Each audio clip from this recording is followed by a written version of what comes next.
જય શ્રી કૃષ્ણ, જય અન્નપૂર્ણા. મારી ચેનલ તમારું સ્વાગત છે. હું આજે લઈને આવી છું વડાપાવની રેસીપી. એકદમ સરસ ટેસ્ટી વડાપાવ બનાવવાના છે. તેના માટે આપણે એક બાઉલમાં બાફેલા બટાકા લીધા છે, 4 થી 5 નંગ જેટલા. એને આપણે એક બાઉલ લઈને એમાં બેસનનો ગોળ તૈયાર કરીશું પહેલાં. તો એના માટે અહીંયા મેં 300 ગ્રામ જેટલો બેસન લીધો છે, ચણાનો લોટ એ લઈશું. હવે એની અંદર આપણે મીઠું ઉમેરવાના છે. સ્વાદ પ્રમાણે થોડું મીઠું ઉમેરી દઈશું અને ચીલી ફ્લેક્સ ઉમેરવાના છે. હવે બધું આપણે મિક્સ કરી લેવાના છે. મિક્સ કરી લઈશું અને થોડું થોડું પાણી ઉમેરતા જશું અને બેટર તૈયાર કરવાનું છે. થીક બેટર તૈયાર કરો, બહુ થીક પણ નહીં અને એકદમ પતલું પણ નહીં, એવી રીતે થીક બેટર તૈયાર કરીશું. હવે સરસ આપણું બેટર સરસ તૈયાર થઈ ગયું છે. તો આપણે એને 5 મિનિટ માટે સાઈડમાં મૂકી દઈશું અને વડાપાવની આપણે તૈયારી કરીશું. તો એના માટે મેં એક કઢાઈ લઈ લીધી છે.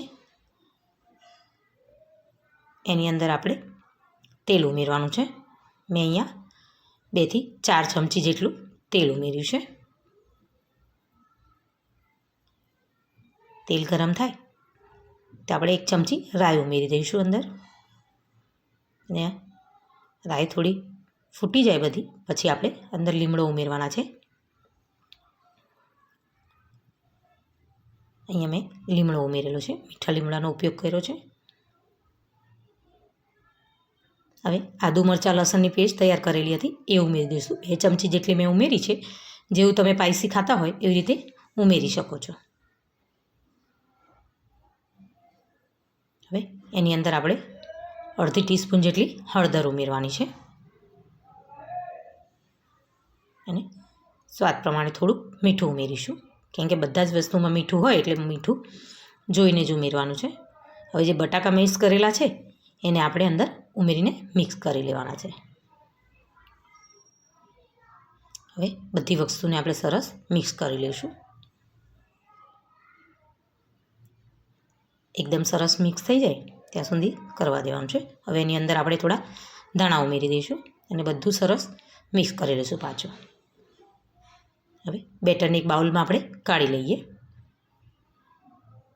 હવે નાની નાની જે સાઈઝના આપણે વડા કરવા હોય એ સાઈઝની ગોળી તૈયાર કરી લઈએ. તો આવી રીતે બોલ જેવું તૈયાર કરી લેવાનું છે. હવે એને આપણે એક ડીશમાં મૂકી દઈએ. એવી જ રીતે આપણે બીજા પણ તૈયાર કરીશું. સરસ, હવે બીજા વડા પણ આપણે તૈયાર કરી લઈએ. તો અહીંયા બધા જ વડા આપણા તૈયાર થઈ ગયા છે. તો હવે જે ચણાનું બેટર બનાવેલું એમાં ડીપ કરીને તેલ ગરમ થવા મૂકી દીધેલું છે. તેલ ગરમ થાય છે તો ચેક કરી લઈએ કે તેલ એકદમ સરસ ગરમ હશે તો જ, નહીં તો આપણું વડું નીચે ચોંટી જશે કડાઈમાં. તો તેલ સરસ ગરમ થઈ ગયેલું છે. હજી પણ આપણે થોડું થવા દઈશું તેલને. હવે આપણે બેટર જે તૈયાર કરેલું છે એની અંદર વડા ઉમેરવાનો છે. તો બધા વડા આવી રીતે અંદર ઉમેરી દઈશું ધીરે ધીરે. જોઈ શકો છો એકદમ સરસ વડા તૈયાર થાય છે. હજી થોડો એનો બ્રાઉન કલર જેવો થાય ત્યાં સુધી થવા દઈશું આપણે એને.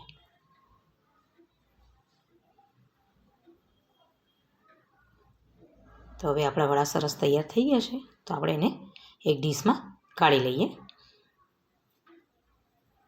હવે આપણે વડાપાઉં લીધા છે ને તૈયારી કરીશું. તો પાઉંને આવી રીતે આપણે કટિંગ કરી લેવાના છે. અને મેં અહીંયા ગ્રીન ચટણી અને રેડ ચટણી બનાવી છે વડાપાઉંની, એ મારી ચેનલમાં આપેલી છે. એ ચેનલમાં જઈને તમે જોઈ શકો છો એને. તો હવે અહીંયા ગ્રીન ચટણી લગાવીશું પહેલાં. જે રીતે તમે સ્પાઈસી વડાપાઉં ખાવું હોય એ રીતે તમે આ ચટણીનો ઉપયોગ કરી શકો છો. એની અંદર આપણે થોડી સૂકી ચટણી બનાવી છે વડાપાઉંની, એ ઉમેરવાની છે. હવે આપણે આની અંદર વડું મૂકી દઈશું અને એની ઉપરથી પાછી સૂકી ચટણીનો ઉપયોગ કરવાનો છે. હવે એવી જ રીતે મેં વડાપાવ બનાવીને તૈયાર કરી લીધા છે અને મરચાં અને સોસ સાથે એને સર્વ કર્યા છે. જો તમને મારો વિડીયો પસંદ આવ્યો તો લાઇક કરો, શેર કરો અને કમેન્ટ કરવાનું ભૂલતા નહીં. જય અન્ન.